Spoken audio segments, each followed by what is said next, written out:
C'est comme dans la jungle ici. Faut survivre, tu vois. Ouais, c'est la jungle. Soit tu agis, tu voles, soit tu meurs. Ce monde est sans pitié. Soit tu es bouffé, soit c'est toi qui bouffes. Regardez combien il y a de protection ici. J'ai une porte blindée, des fenêtres barricadées et une clôture électrique autour de la maison. Je n'ai vraiment pas le choix. Nous sommes en guerre. Que nous le voulions ou non, nous sommes en guerre. Les gens pensent qu'il s'agit uniquement de pistolets, de couteaux. Non, ce n'est pas ça. La guerre que nous faisons est celle de l'information. Son corps était juste là, recouvert d'un sac en plastique. Juste là. Le doigt sur la gâchette. Je dois savoir parfaitement tirer pour me défendre quand je suis face à quelqu'un qui veut me tirer dessus.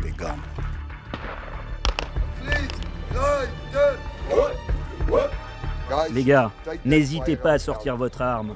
On ne vous donne pas une arme à feu comme si c'était un pistolet en plastique. Utilisez-le. Les criminels, eux, ils n'hésiteront pas.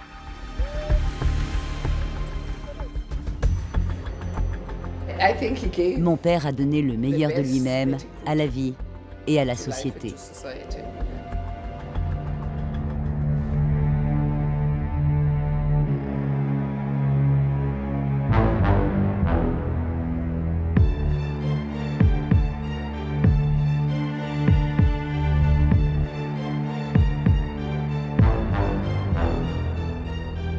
Johannesburg, 4 millions d'habitants.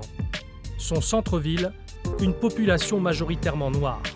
Ses dizaines d'immeubles parfois entièrement squattés, criminalité maximale. Un peu plus loin, ces quartiers riches habités par les Blancs, d'immenses résidences et des petits points bleus, les piscines. Des kilomètres de murs et de clôtures électriques, sécurité maximale. Et enfin, ces townships, des bidonvilles à perte de vue. Johannesburg, l'une des villes les plus violentes au monde, 20 meurtres par jour. Le township le plus dangereux de Johannesburg, c'est Diepsloot, 16 meurtres par mois. Pas de travail, pas d'eau courante, pas d'électricité. Les gangs y font la loi. Le plus redouté, ces gamins d'à peine 18 ans, les Die Hard Boys, les trompent la mort, toujours à l'affût d'un mauvais coup. Ils sont violents et provocateurs. Va voler si tu veux de l'argent. Moi, je vais te tuer. Va travailler. Je te tire une balle dans la tête. Brandon est leur chef. Il sort à peine de prison. À sa droite, Stan, il est recherché pour meurtre. Tu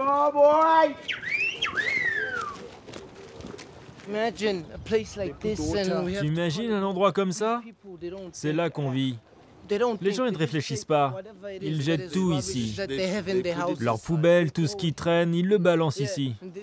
Avant, on le nettoyait. On mettait un beau panneau qui demandait de ne rien jeter. C'était écrit, si tu pollues, 15 € d'amende. Mais tout le monde s'en fout.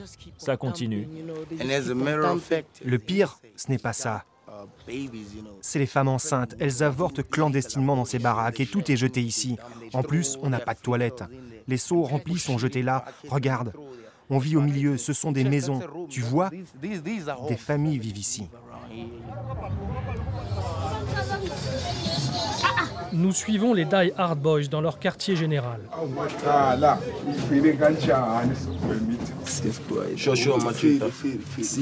Ils fument jour et nuit, 2 € le sachet, de la drogue dure. C'est très fort. C'est un mélange d'héroïne, d'herbe et de plein d'autres drogues. On met tout ensemble et ça donne une drogue, mon pote, si forte. Tu fumes un seul joint et c'est comme si tu buvais 10 caisses de bière. C'est vraiment dur à encaisser. Et le pire, quand je fume ça, je pars en vrille, je deviens dingue. Après, je peux tuer quelqu'un. Plus personne ne peut m'arrêter. J'ai l'impression d'être Hulk.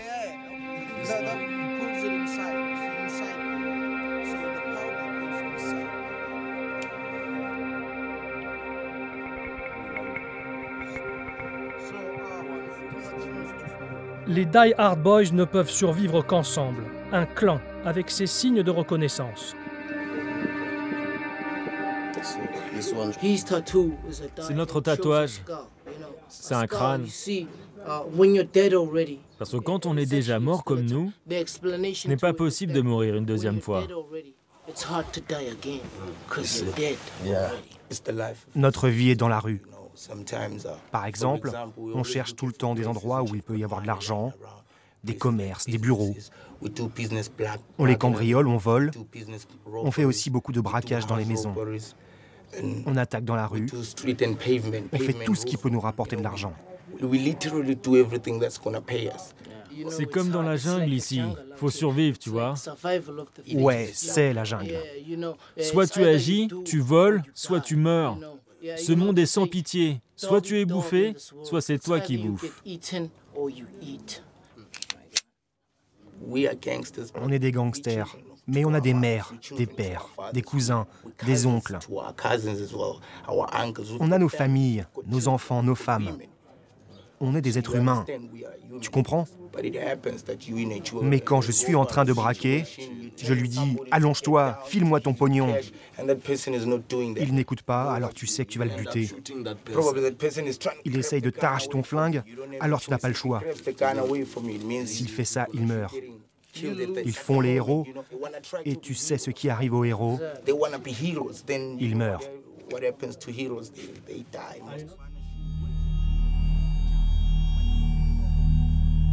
Ces gangs règnent sur tout le township. La police est impuissante, les habitants ont donc décidé de se faire justice eux-mêmes. Sur ces images que nous nous sommes procurées, voici ce qui arrive 2 fois par jour à Deep Sloot. L'homme en rose est accusé de vol. Il est lynché par la foule, ivre de vengeance, car terrifié par les gangs.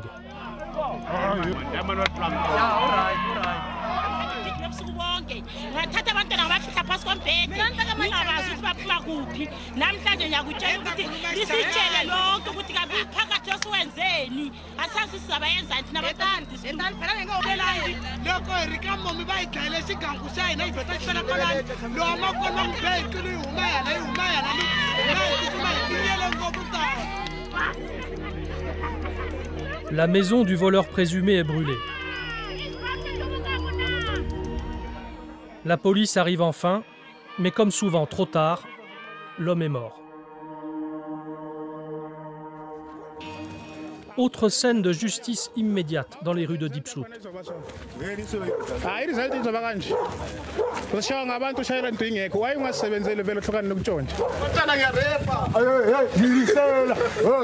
Violence et humiliation. Les justiciers obligent le voleur présumé à chanter.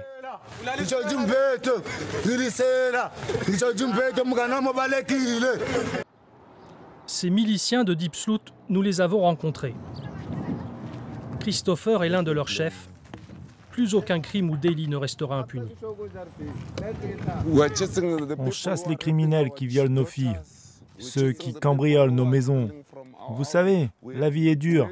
Il n'y a pas de travail dans ce pays. Et ces types entrent chez moi pour me voler. Ils prennent toute la nourriture. On ne les laisse plus faire. On fait la justice nous-mêmes car c'est inutile d'appeler la police. Ils ne viennent que si on les paie. Donc on est obligé d'utiliser ça. Ils violent même nos enfants de 6 mois, donc on n'a plus le choix. On fait comme les musulmans, on applique la charia, on n'a pas le choix. On tue chaque week-end. Chaque week-end. Ils nous montrent leur spécialité, le supplice du collier. Un pneu autour du cou, les mains attachées, on arrose d'essence, Il ne manque plus que l'allumette. La justice non plus, on ne lui fait pas confiance.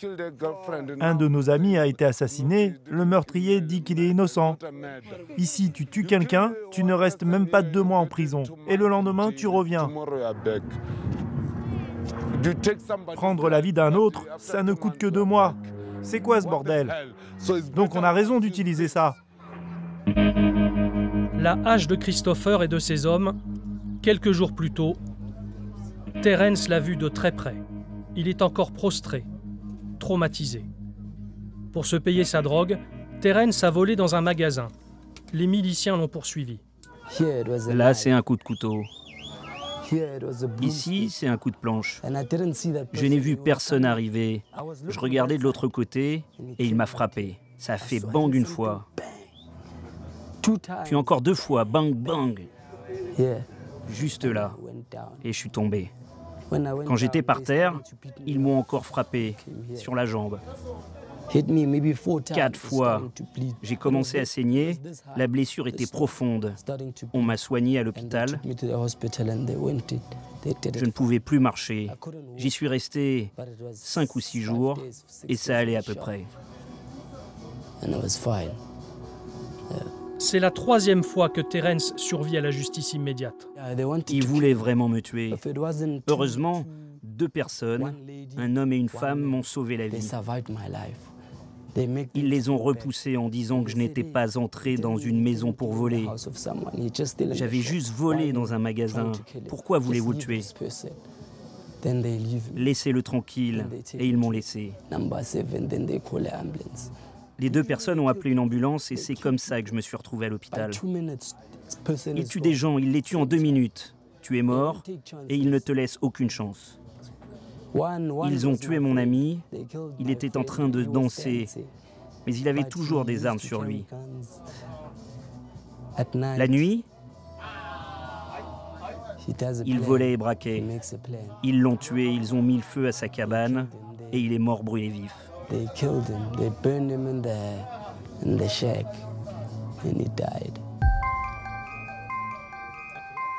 La cible des gangs de Deep Sloot et des autres townships, ce sont ces quartiers riches de Johannesburg. Bien à l'abri dans ces forteresses, la minorité blanche. 10% de la population d'Afrique du Sud, 80% des richesses. Pique sur les murs, barbelé de 9000 volts, nous sommes chez Penny Stein. Elle a été violemment agressée plusieurs fois. Maintenant, elle se barricade.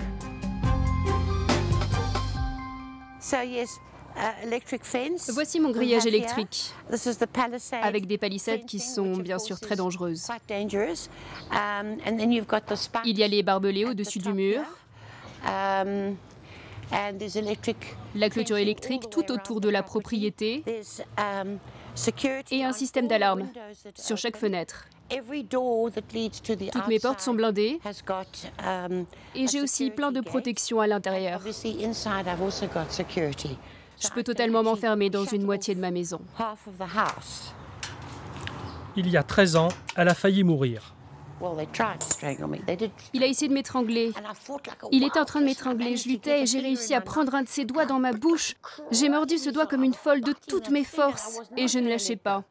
Je le mordais si fort que j'allais lui arracher son doigt. Je me battais pour vivre. Je ne réfléchissais plus. J'étais en plein sommeil et je me suis retrouvée en train de mourir. Je réalisais que c'était bien vrai. Il était vraiment en train de m'étrangler. Son agresseur s'est enfui et a été arrêté plus tard. Comme la plupart des Blancs sud-africains, Penny porte en permanence une alarme sur elle. Ce sont mes boutons d'urgence. J'en ai 2 à la maison. Moi, je pense qu'il faut les porter sur soi tout le temps. Normalement, je les mets autour de ma taille. Parce que si vos agresseurs vous attachent, ils vous mettent les mains dans le dos comme ça. Il faut donc placer vos alarmes dans le dos. Ils ne les voient pas et comme ça, vous pouvez les déclencher facilement. À ce moment-là, la sécurité vous appelle, vous demande votre code. Si personne ne répond, ils arrivent immédiatement. Penny consacre maintenant sa vie à la prévention contre le crime. Voici quelques-unes de mes leçons. J'essaie de les classer par ordre alphabétique parce qu'il y en a tellement. Je viens d'écrire ma 68e leçon. Elle organise des ateliers d'éducation dans les townships et les commissariats. Nous l'accompagnons à l'une de ses leçons. Elle en donne une 20aine par mois. Fais rentrer tout le monde, s'il te plaît. Il faut que tout le monde s'inscrive. Allez, on se dépêche. Elle a déjà formé 3000 policiers. Ce jour-là, c'est le tour des femmes de ménage et des jardiniers. Ils sont en première ligne lors d'une intrusion dans une maison. Les cours de Penny, ça commence toujours par des chants traditionnels.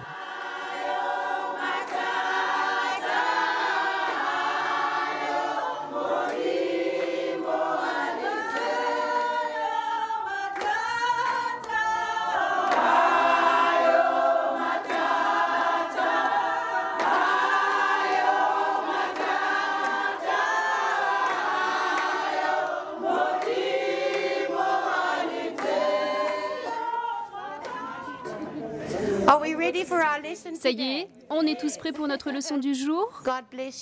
Que Dieu vous bénisse. Merci d'être venus aujourd'hui. Merci pour ce que vous faites. Vous savez qu'on a besoin de vos informations.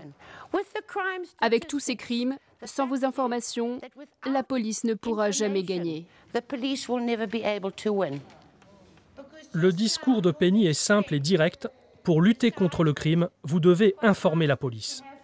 Je connais bien la police et je me demande souvent comment ils font. Ils ne peuvent pas y arriver sans vous. Nous sommes en guerre. Que nous le voulions ou non, nous sommes en guerre. Les gens pensent qu'il s'agit uniquement de couteaux et de pistolets. Non, ce n'est pas ça. La guerre que nous faisons est celle de l'information. Devenir des indicateurs de police, pas facile pour ces femmes de ménage et ces jardiniers. Pour aider Penny, Lucky est là. Officier de police pendant 17 ans, il a sauvé Penny après son agression. Maintenant, il travaille avec elle en incitant à témoigner. Je suis allée au commissariat. Le policier m'a demandé si je reconnaissais cet homme. J'ai dit oui. C'est lequel? Il n'avait plus les mêmes habits, mais je l'ai quand même reconnu. J'ai dit c'est lui, et c'était lui. Et il a été arrêté grâce à moi. C'est exactement le type d'information dont nous avons besoin. Vous avez compris? Mais bien souvent, c'est ce même personnel de maison qui renseigne les criminels. Pour accepter de donner des tuyaux à la police, il faut donc que la paye soit bonne. La police peut donner de 20 € à plus de 15 000 €. Ça dépend de quel crime il s'agit. Ça peut monter à plus de 30 000 € selon l'importance du crime et du réseau dont il s'agit. Ça dépend également de la durée et de la difficulté de l'enquête de police. Ces leçons, comme aujourd'hui, sont très importantes car si vous regardez le nombre de policiers sur le terrain et le nombre de patrouilles, ils sont largement sous-effectifs au vu du nombre de personnes à protéger. Il est donc très important pour la police d'avoir plus d'yeux et plus d'oreilles. Aider la police, ce message passe mal en Afrique du Sud. Son image est désastreuse. Incompétence, corruption, bavure, violence. 800 personnes meurent chaque année en garde à vue. Alors même pour un simple barrage routier, la police doit avant tout rassurer la population. Le capitaine Kim Clote le fait parfaitement bien, sourire et bonne humeur. Je suis le capitaine Clote de la police de Santon. Je peux voir votre permis de conduire, s'il vous plaît? Pas de problème. Merci. Je suis pas stressé. Vous n'êtes pas stressé, tant mieux. Vous voyez, je suis pas stressé. J'ai pas de femme. Ce sont les femmes qui me donnent du stress. Les femmes vous stressent? C'est mieux de vivre seul. Vous vous couchez, pas de stress. Et vous vous réveillez, pas de stress non plus. L'Afrique du Sud est le 3e pays au monde pour les saisies de drogue. Ce jour-là, on est loin de la saisie record. Qu'est-ce qui se passe? Il est en possession de drogue. C'est ce qui arrive pendant nos barrages. On fouille les personnes et leurs véhicules et on trouve des substances illégales. Quel genre de drogue avez-vous saisi? On appelle ça Dara, c'est de la marijuana. L'homme est arrêté, il passera devant un tribunal qui décidera. Et puis le tribunal nous avertira ensuite. Pour la Dara, la condamnation dépend de la quantité saisie. Là, ce n'est pas grand-chose, une petite saisie. C'est pour sa consommation personnelle. La Cour examinera si cet homme a des antécédents, si on l'a déjà arrêté, et la sentence sera adaptée. Vous arrêtez souvent des personnes avec de la drogue? Oui. Mais les bons chiffres des saisies de drogue ne masquent pas le plus gros problème de la police sud-africaine, la corruption. À Johannesburg l'an dernier, 600 policiers ont été arrêtés. Les 2 derniers chefs de la police ont été suspendus. L'un d'eux purge même une peine de 15 ans de prison pour corruption.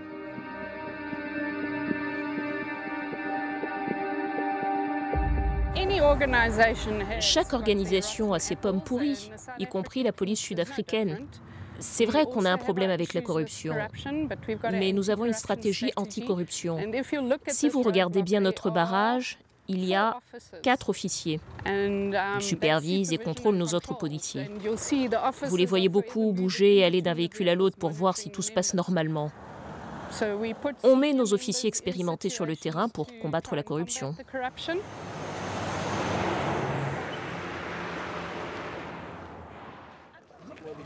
Pour aider et parfois remplacer la police, les habitants eux-mêmes patrouillent dans leur quartier.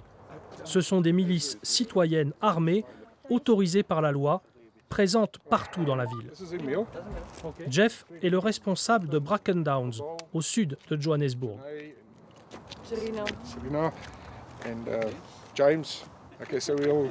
Ce soir, on va à Meyersdal. On va contrôler les maisons abandonnées et on verra bien ce qu'on trouvera. Emile est ingénieur. Il vient d'arriver à Bracken Downs. Il patrouille tous les week-ends, la peur au ventre. Le pire, c'est quand on commence à nous tirer dessus. Parce que tu ne sais jamais d'où part la balle, ni si elle va te toucher. Là, c'est vrai. Personnellement, j'ai peur. Mais on aime ce qu'on fait. On le fait pour la communauté. On veut que nos rues soient sûres pour tout le monde. On envoie un message très clair aux criminels. On vous prévient, si on vous attrape, on vous enferme et vous endurerez la pleine force de la loi. Cette nuit-là, descente dans un squat, en plein milieu d'une zone résidentielle.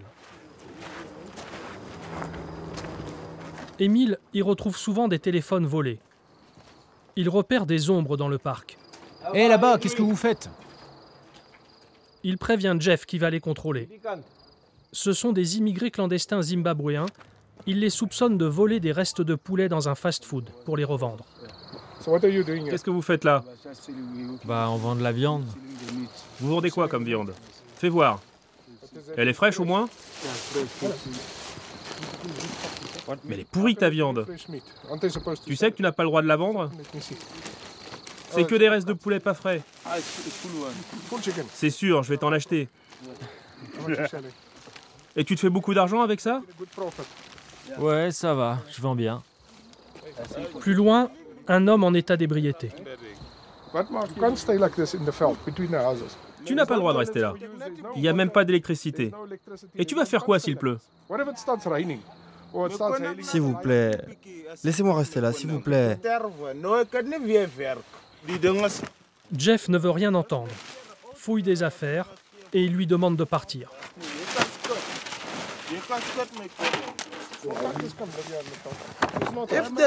Vous savez, c'est compliqué la vie. Si j'avais un boulot, bien sûr que je vivrais ailleurs, dans un endroit moins dangereux pour moi. Mais là, je ne peux pas. Ils n'ont pas le droit d'arrêter les suspects. Ils doivent donc appeler la police. Les clandestins sont nombreux dans le parc. Vous pouvez venir les embarquer. La police arrive, mais repart aussitôt. Les clandestins resteront là. Jeff et ses hommes ont l'habitude. Ils continueront malgré tout à patrouiller dans leur quartier.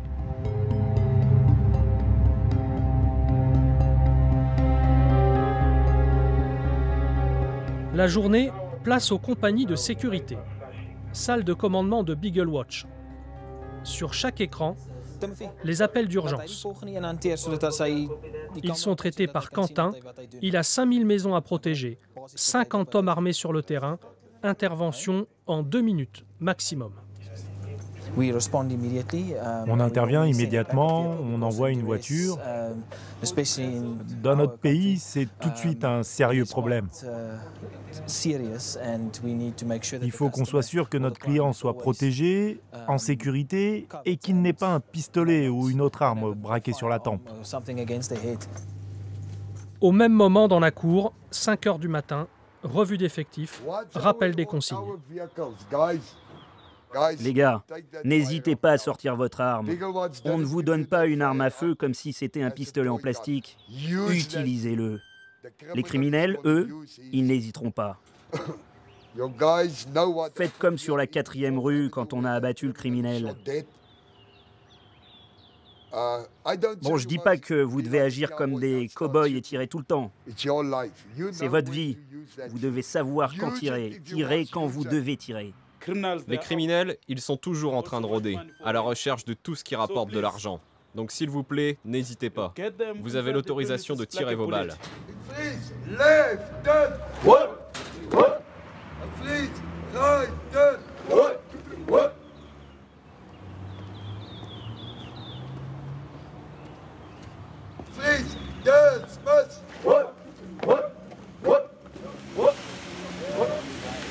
Départ en patrouille. Nous sommes avec SideTube.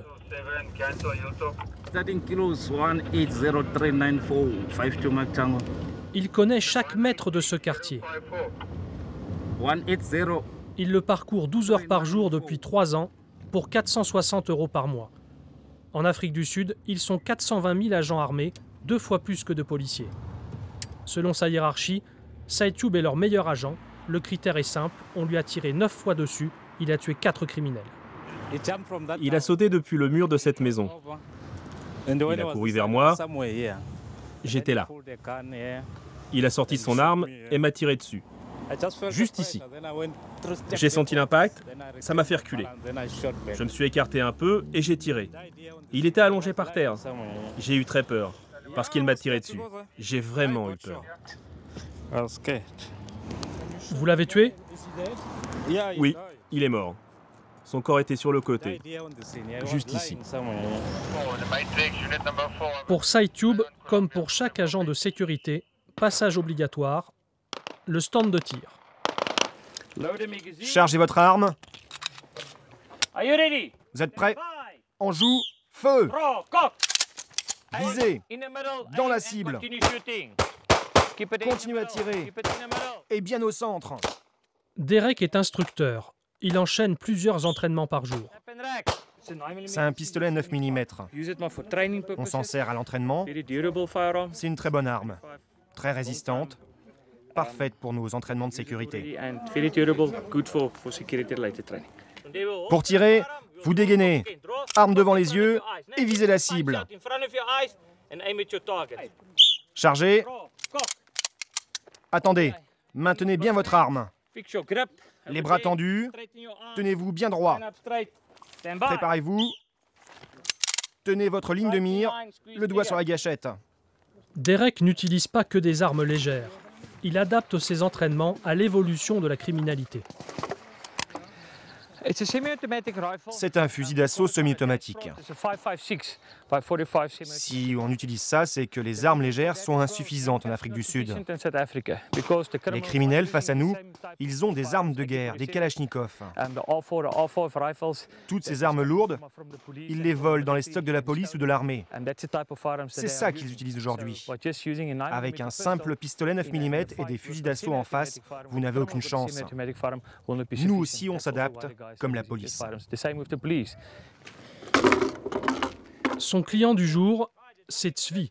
Il dirige l'une des 9000 entreprises de sécurité sud-africaines. il ne laisse rien au hasard. Je veux que tous mes hommes soient parfaitement prêts, s'ils doivent utiliser la force quand leurs vies sont en danger. Ils doivent savoir comment réagir, avoir confiance en eux et connaître à 100% le maniement de leurs armes. Notre boulot, c'est de protéger et sécuriser nos clients chez eux, mais aussi dans leurs déplacements et dans les lieux publics. On doit se débarrasser de tous les criminels.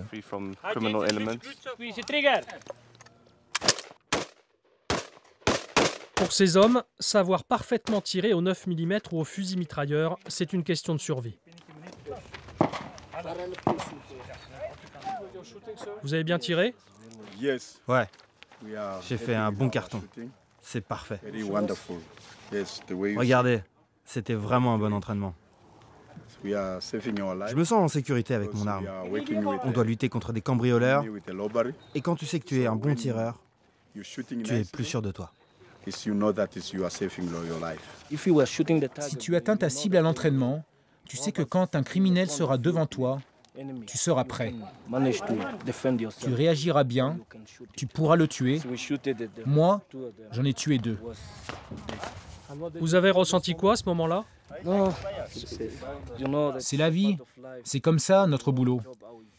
Il ne faut pas hésiter à tirer. C'est comme à la guerre. Quand tu es au front, si tu tires le premier, tu survis. À côté du stand de tir, l'armurerie. Pierre nous présente ses armes lourdes, tout en vente libre. C'est un fusil d'assaut semi-automatique. On s'en sert normalement pour des concours de tir. Et on vend ça 600 €. Celui-là, c'est un AK-47. Un fusil d'assaut. Là, il faudra compter 1 000 €. Se procurer ce type d'arme en Afrique du Sud, rien de plus simple. Il suffit qu'on vous estime compétent. Il y a quelques formalités. Vous devez d'abord vous entraîner dans un centre spécialisé. Ensuite, c'est la police qui décide si vous êtes capable de tirer ou pas. Ils vérifient seulement si vous n'avez pas de passé criminel, si vous êtes des citoyens sud-africains. Il faut être stable mentalement, vous entraîner et avoir plus de 21 ans. Le problème, c'est que les meurtres ne sont pas commis avec des armes officielles. Les crimes, c'est toujours avec des armes clandestines. Donc même si vous décidez d'interdire la vente d'armes, il y aura toujours autant de crimes. Marc est un bon client. Aujourd'hui, il a un souci. Son fusil mitrailleur est enrayé. Heureusement, il lui reste son pistolet. C'est mon Glock 19. Il n'y a pas de frontière pour les criminels. Ils entrent dans votre maison en pleine nuit. Ils vous attaquent dans votre voiture quand vous rentrez du travail. Ils vous attaquent même sur votre lieu de travail. Pareil quand vous faites des courses avec votre femme et vos enfants, ça arrive n'importe quand. Alors j'ai une arme pour me protéger et pour protéger ma femme. Être armé en permanence, surtout dans les quartiers isolés de la ville. D'immenses plaines, des collines, de très vastes étendues. Nous sommes pourtant toujours à Johannesburg, ville immense, de 60 km de long sur 40 km de large. Les fermes sont des cibles de choix pour les gangs. Chaque mois, 10 fermiers blancs sont assassinés. Leurs fermes sont pillées, leur bétail est volé et revendu. Nick a 72 ans, il est désespéré.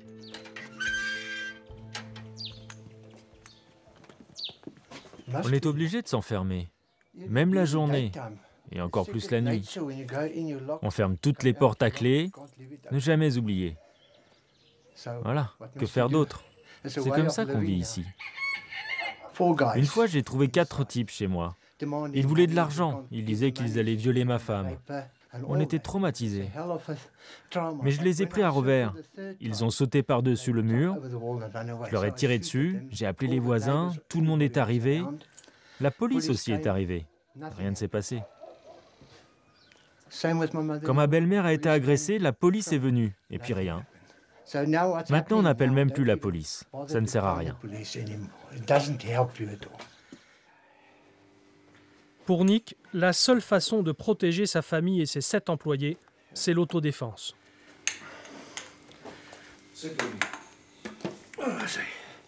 Bien sûr que j'ai des armes, mais en fait, ça ne me sert à rien. Parce qu'avec les armes à feu maintenant, c'est moi le criminel, et le criminel, lui, c'est le gentil. Que voulez-vous dire? Ce que je veux dire, c'est que quelqu'un entre chez moi par effraction la nuit. Je le vois depuis mon poste de sécurité. Je lui tire dessus. Et alors, c'est moi qu'on accuse. Parce que vous voyez, la loi, elle dit que vous devez tirer seulement si votre vie est en danger. Alors je fais quoi, moi, avec ma femme et mon fils handicapé de 30 ans? Il ne parle pas, il ne peut pas se défendre, il n'attaquera jamais personne. Alors qu'est-ce que je dois faire? Il est là le problème.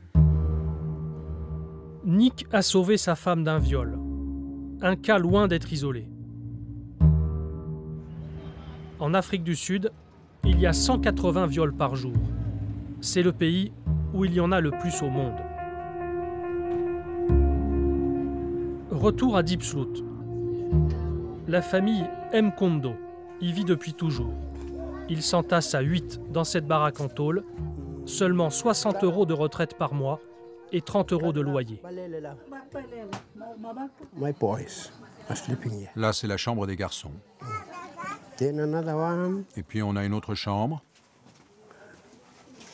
où on dort, ma femme et moi.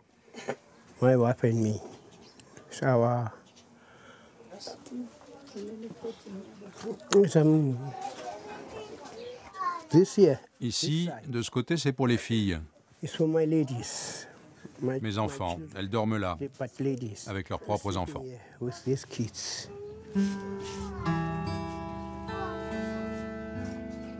Le viol, la famille Mkondo en a malheureusement été victime.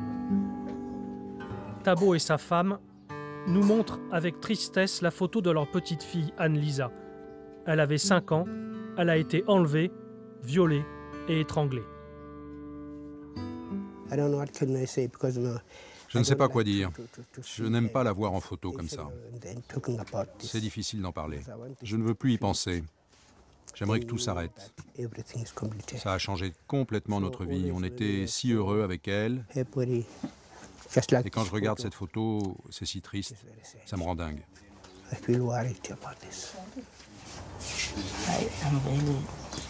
Je suis bouleversée quand je la revois. Je me sens mal. Cette photo, non, je peux rien dire de plus. Plusieurs fois par semaine, ils vont au cimetière sur la tombe d'Anne-Lisa. En chemin, ils nous interpellent. Je vais vous montrer où on a trouvé le corps. C'était là. Elle était allongée ici, à côté de cette benne à ordures, juste là.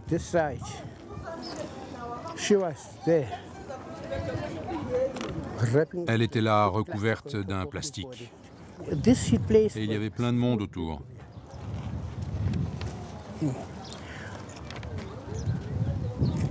Tout le monde était très choqué. L'assassin a été condamné à 240 années de prison. Il n'y a pas de peine de mort en Afrique du Sud. Tombe 249, c'est celle-là.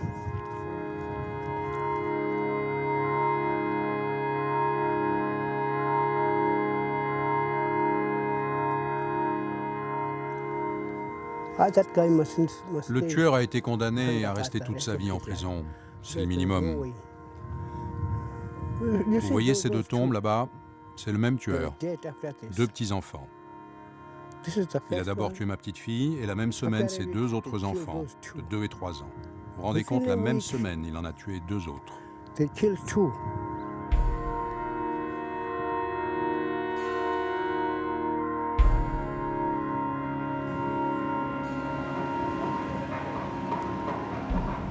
La nuit tombe sur Diepsloot. C'est vendredi soir, il y a beaucoup de monde dans les rues. car c'est jour de paye, pour les rares qui en ont. Une paye pour faire quelques courses, ou pour les moins raisonnables, il y a la taverne de Patrick. C'est là qu'ils vont tout dépenser dès le premier soir, boire le plus de bière possible, en écoutant Dawan, le rappeur du township.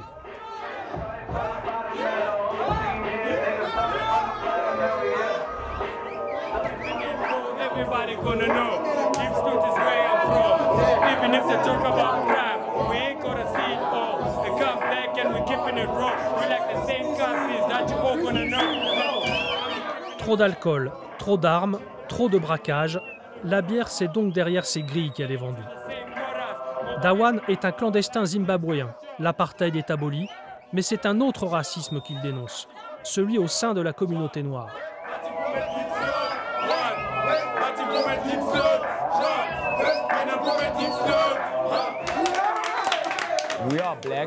On est noir, on est de Deep Sloot, mais on vient de Somalie, on vient du Nigeria et de plein d'autres pays. On vient de partout en Afrique. Ce que je constate, c'est que les criminels, ils s'en prennent à nous. Ils nous braquent, ils pillent nos magasins, ils nous frappent, nous violent. Tout ça à cause de notre race.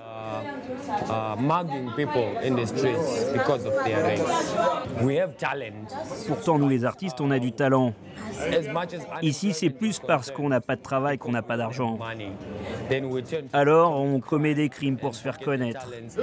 Et grâce à l'argent, on peut se payer de la publicité et donc devenir célèbre.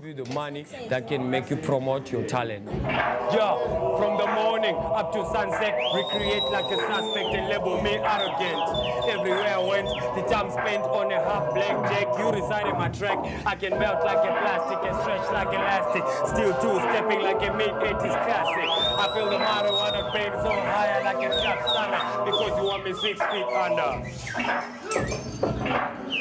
D-A-O-N-E from the D-I-E-P S-L-O-O-T. Deep Sloot is the place to be. You know what I'm saying? Keeping it real.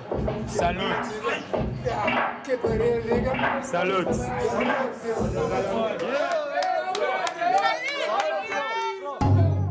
Nous quittons Dawan et Deep Sloot pour le centre-ville de Johannesburg. Le quartier est réputé pour son taux record de criminalité.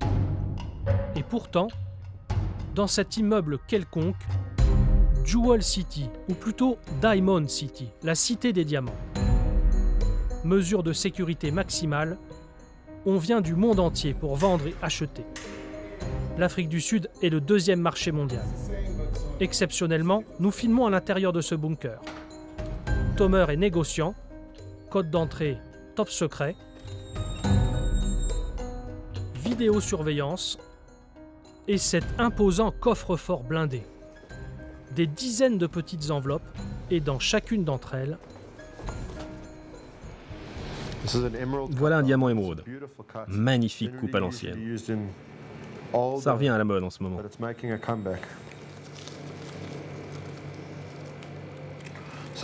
Parfois, ils sont aussi fins qu'une larme. Là, j'estime qu'il y en a environ pour 100 000 € sur la table. Tout le business du diamant passe par Jewel City.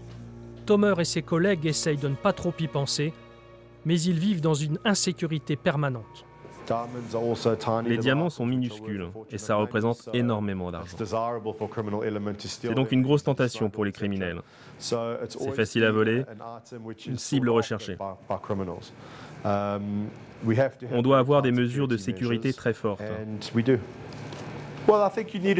dois t'adapter quel que soit ton secteur. Dans une industrie comme la nôtre, bijouterie, diamantaire, c'est nous qui sommes les plus attaqués et ciblés. Les criminels deviennent de plus en plus malins. Ils changent leurs tactiques, alors nos tactiques de sécurité changent aussi. Je n'ai pas peur de ce métier. On prend des mesures de sécurité importantes.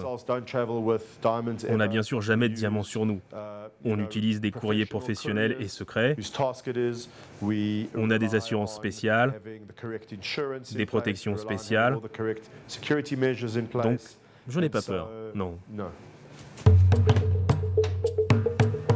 Autre business florissant, Soweto et ses cheminées d'usines fraîchement repeintes. Des usines fermées, transformées en centres culturels. Soweto et sa Mandela Mania. 1 an après sa mort, on trouve de tout à l'effigie de Madiba. Et surtout, on se bouscule pour visiter sa première maison. Une maison musée, 4 € l'entrée. La dernière demeure de Mandela, elle est dans les quartiers bourgeois de la ville. Et c'est sa fille en personne qui nous reçoit. Maki a 60 ans, elle est l'aînée des 6 enfants Mandela. Que ressentez-vous en voyant cette photo de votre père? Ah, j'ai plein de photos de lui partout chez moi, vous comprenez? Bon. Je ressens de la tristesse, mais aussi un bon sentiment. Parce que je sais qu'il a vécu une vie pleine. Comprenez? Une vie entière, avec tous ses combats. Sa vie est un testament pour le bien de l'humanité. Il n'était pas un saint à mes yeux, mais c'était un être humain généreux. Il avait le bien en lui et il faisait le bien chez les autres. Et donc quand je le vois, bien plus que du chagrin, c'est de la fierté que je ressens. La fierté d'être sa fille. Je crois qu'il a donné le meilleur de lui-même à la vie et à la société. Maki Mandela dirige plusieurs sociétés, notamment dans le pétrole et les mines. Elle veut continuer le combat de son père. C'est un défi global. Tant qu'il y aura autant d'inégalités dans nos sociétés entre les très très riches et les très très pauvres, vous trouverez toujours de plus en plus de violence dans la société. Donc, c'est un défi pour toute l'humanité, pas seulement pour l'Afrique du Sud. Mon père était conscient de ces problèmes. Mais je crois qu'il ne pouvait pas faire grand-chose, en fait. Vous devez comprendre qu'il n'a fait qu'un seul mandat et il a essayé de contribuer à résoudre ce problème du mieux qu'il a pu. On a eu 350 ans de violence dans notre société. Notre histoire est violente en Afrique du Sud. Et on ne peut pas dire qu'en 20 ans, on a résolu le problème.